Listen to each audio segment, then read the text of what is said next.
Meet Hank, outgoing, charming, and the life of every party. If there was a drink to be poured, Hank was already raising his glass.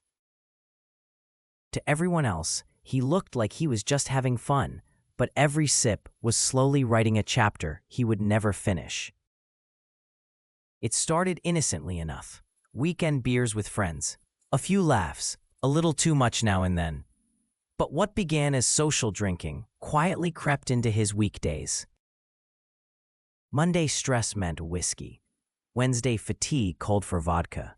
Soon, alcohol wasn't a treat, it was a crutch. Medically speaking, alcohol or ethanol isn't harmless. It's a central nervous system depressant and a hepatotoxin. In plain English, it slows your brain and poisons your liver. Safe drinking guidelines are clear. Men should have no more than 2 standard drinks daily, women no more than 1. Anything above this increases risk of dependence, disease, and death. Hank, he rarely stopped at 1.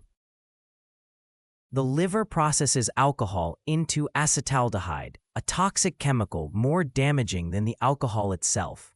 Over time, these toxins inflame, scar, and destroy liver cells. Alcohol dependence doesn't happen randomly. Genetics, mental health struggles, social pressure, and stress all play a role. Hank ticked every box. Addiction doesn't start with weakness. It starts with brain chemistry. Each drink floods the brain with dopamine, teaching it to crave more. Hank wasn't chasing fun anymore. He was chasing normality. Without alcohol, his body trembled, his mind screamed. But alcohol's poison doesn't stay silent. At first, Hank brushed off the signs: fatigue, nausea, swelling in his belly. He called them hangovers. They were early signs of liver damage.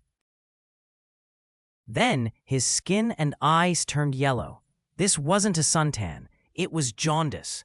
Bilirubin, a toxic pigment, was building up because his liver couldn't clear it. Jaundice occurs when damaged liver cells can't clear bilirubin from the blood. It seeps into tissues, tinting the body yellow from the inside out. Years of drinking hardened Hank's liver. Cirrhosis replaced healthy tissue with stiff scar tissue. The once smooth filter was now a broken sponge. Cirrhosis blocked blood flow, creating portal hypertension. Veins in the stomach and esophagus swelled, ready to rupture. Bleeding could strike suddenly and kill instantly. As toxins built up, Hank's mind faltered. Confusion, tremors, even coma. His liver failed, and his brain paid the price. And then came the final blow: hepatocellular carcinoma, primary liver cancer. Years of cirrhosis mutated healthy cells into killers.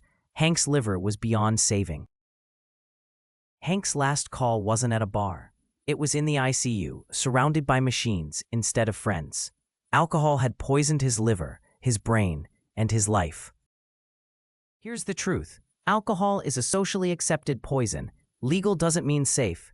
Prevention is simple. Respect the limits, or better, choose not to drink at all. Moderation is strength. Overindulgence is self-destruction. Addiction can be treated. Rehab, therapy, medication, and support groups give people a second chance. The earlier the help, the better the outcome. Recovery isn't about willpower alone. It's about community, friends, family, and professionals walking the road with you. Hank's story ended in tragedy. Yours doesn't have to. Alcohol is poison, but prevention, awareness, and support can save lives. Don't wait for a last call. Alcohol may be a legal drink, but let's be clear, it's also a slow-acting poison.